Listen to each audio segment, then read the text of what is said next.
एक बार जरा आपको सुना देते हैं। अरविंद केजरीवाल, दावा उन्होंने किया था, आपको याद है, पंजाब में तो सही साबित हो गए थे। उसके बाद से उन्होंने एक रीति बना ली है, जहां जहां चुनावी मैदान में जाते हैं लिख कर देते हैं। लिख कर दिया हुआ उल्टा पड़ गया इस बार। सुनिए क्या दावा था उनका। के सामने लिख के भविष्यवाणी करने जा रहा हूं। अलग अलग चैनल वाले मेरे से पूछते हैं, अलग अलग उसकी जरूरत नहीं है।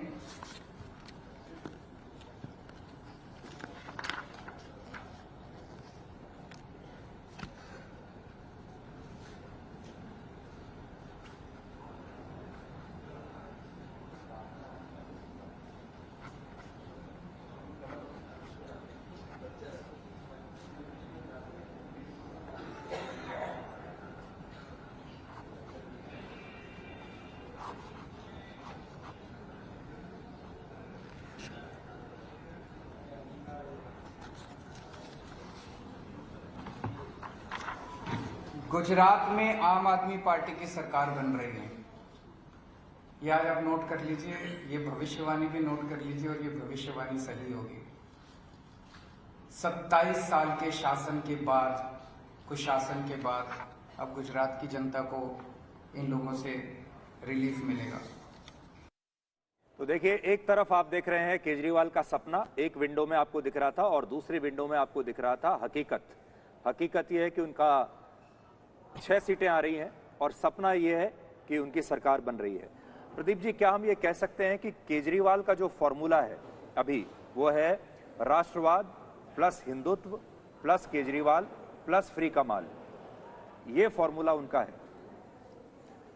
देखिए, फार्मूला तो मैं कहूँगा कि जो उनका एक विकास का था, इसको मानना पड़ेगा। डिलीवरी की बात वो सबसे ज़्यादा करते हैं, लेकिन अपनी उनकी जो राष्ट्रीय उम्मीद है, एम्बिशन है, उसके चलते वो धीरे से लाइन शिफ्ट कर रहे हैं। और जैसे ही आप लाइन शिफ्ट करेंगे, अपनी अपनी ज़मीन को छोड़ेंगे, उनको ये समझना चाहिए, चाहे दिल्ली में हो चाहे पंजाब में हो, जो उनकी ज़मीन आई है वो कांग्रेस से आई है। और कांग्रेस का जो सबसे बड़ा वोट बैंक होता था वो माइनॉरिटी, दलित और अति पिछड़ा वर्ग। इसमें क्या हम ये माने, देखिए, कोई भी बड़ी जो पार्टी होती है वो विचारधारा पर टिकी होती है। बीजेपी विचारधारा पर टिकी है, कांग्रेस विचारधारा पर टिकी है, कम्युनिस्ट पार्टी, वामपंथी विचारधारा पर टिकी है। लेकिन ये अकेली पार्टी ऐसी दिखती है जिसकी कोई विचारधारा नहीं है। वो पानी की तरह है, जिस बर्तन में आप डालोगे वही रूप ले लेगी। और वो विचारधारा की कमी आपको हर जगह, हर बार, हर परिस्थिति में आपको नजर आती है। चाहे वो बिल्किस बानो हो, चाहे आपका दिल्ली में शाहीन बाग हो, या जब भी कभी कोई ऐसी बात आई है।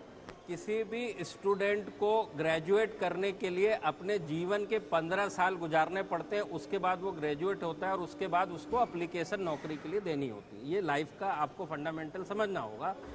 उसी में आम आदमी पार्टी भी शामिल है। उन्होंने 2013 से अपनी जर्नी चालू की है और जब तक कम से कम 2 चुनाव सर से नहीं गुजरेंगे, तब तक सारी बातों को वो सीख नहीं पाएंगे, चाहे आम आदमी पार्टी हो चाहे भाजपा हो और बहुत सारी क्षेत्रीय पार्टियां। आप मानेंगे कि अभी भी वो इंटर्न ही है राजनीति में? हाँ, बिल्कुल मैं मानूंगा। राष्ट्रीय परिप्रेक्ष्य में इंटर्न है। देखिए, दिल्ली में आप दोनों को टोकते हुए एक बड़ी खबर जरा बता दूं, क्योंकि